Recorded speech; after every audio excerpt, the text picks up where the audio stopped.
Dan Hari kaget saat membuka pintu rumahnya, karena mamanya sudah ada di depan pintu rumah yang sedang menunggunya pulang. "Dari mana saja kamu?" tanya mamanya. "Jam berapa sekarang?" Hari pun melihat jam yang ada di dinding rumahnya. "Jam 12 malam, Ma," jawabnya. Inul pun menggelengkan kepalanya.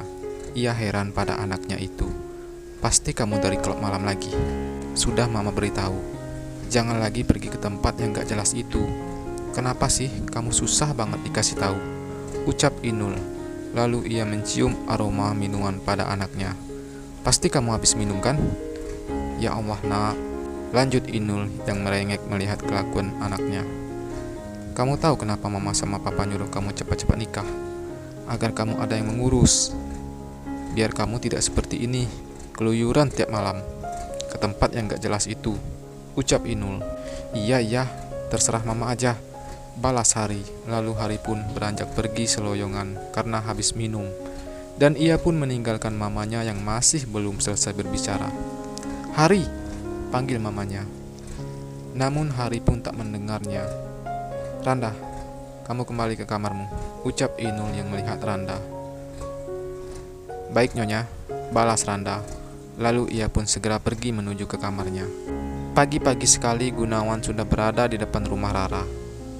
Katanya mau menjemput Rara dan mengantarkannya ke kantor. "Sayang," panggil Rara yang menghampiri Gunawan. "Ya sudah, yuk berangkat," ajak Rara. "Silakan masuk Tuan Putri," ucap Gunawan sembari membuka pintu mobilnya. Rara hanya tersenyum melihat ke arah Gunawan. Mereka kini sudah berada di dalam mobil dan mereka pun berjalan. Beberapa menit kemudian mereka sudah sampai di depan kantor Rara. Namun mereka masih berada di dalam mobil. "Sayang," panggil Rara. "Iya Yang," jawab Gunawan. "Aku kasihan tahu sama Putri," ucap Rara.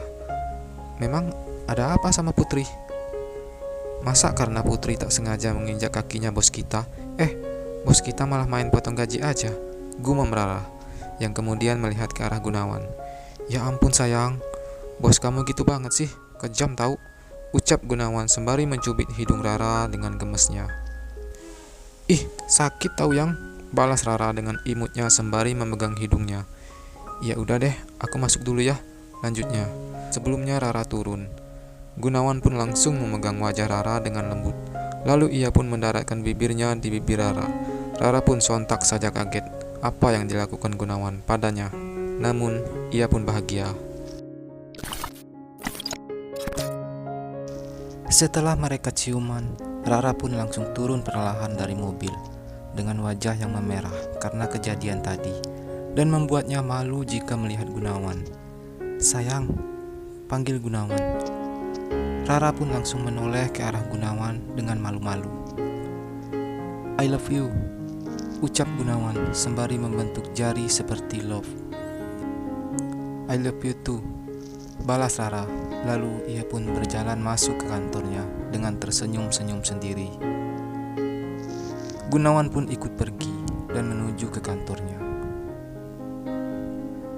Dan Rara juga kini sudah berada di ruang kerjanya dengan tersenyum-senyum sendiri, membayangkan kejadian tadi antara ia dan Gunawan. Lalu tiba-tiba Putri datang dan mengejutkan Rara yang dari tadi masih tersenyum-senyum sendiri. "Hei," ucap Putri sembari menepuk pundak Rara. "Astaga," Rara terkejut. "Ih, lu ya ngagetin aja deh," balas Rara sembari mengelus dadanya. "Haha," Putri pun tertawa.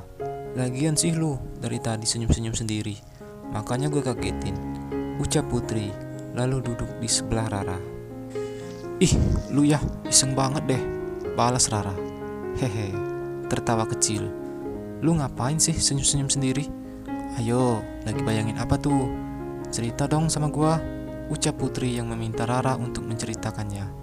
"Apa sih lu? Kepo deh," balas Rara yang tak ingin memberitahu pada Putri. "Gitu ya? Ya udah deh, gak apa-apa kok," ucap Putri sedikit ngambek. "Kalau memang gak mau cerita sama gua," lanjutnya. "Cie, ngambek," menggoda Putri. "Enggak kok, gua gak ngambek kok. Itu sih serah lu mau cerita atau enggak sama gua," Itu hak lo, dan gue terima itu, ucap Putri.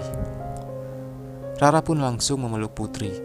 Maafin gue ya, yang belum bisa cerita sama lo yang kali ini. Gue minta maaf, balas Rara. Iya gak apa-apa kok Ra, santai aja, ucap Putri dan membalas pelukan Rara.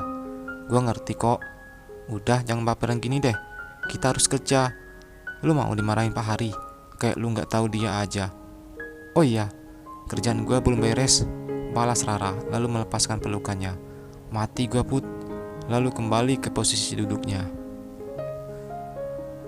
Putri belum melanjutkan pekerjaannya. Ia masih memandangi Rara dari samping. Ra, asal lu tahu, gue juga ada rahasia yang sampai saat ini belum bisa gue ceritain sama lu. Gue bingung harus gimana ceritainnya. Pasti nanti gue akan cerita kok sama lu kalau waktunya sudah pas ya, batinnya. Put, lu gak kerja? Tanya Rara yang melihat Putri. Iya kerja dong Ra, jawabnya lalu menghadap ke komputernya. Waktu pun sudah menunjukkan jam istirahat. Rara dan Putri pun langsung menuju kantin untuk makan siang.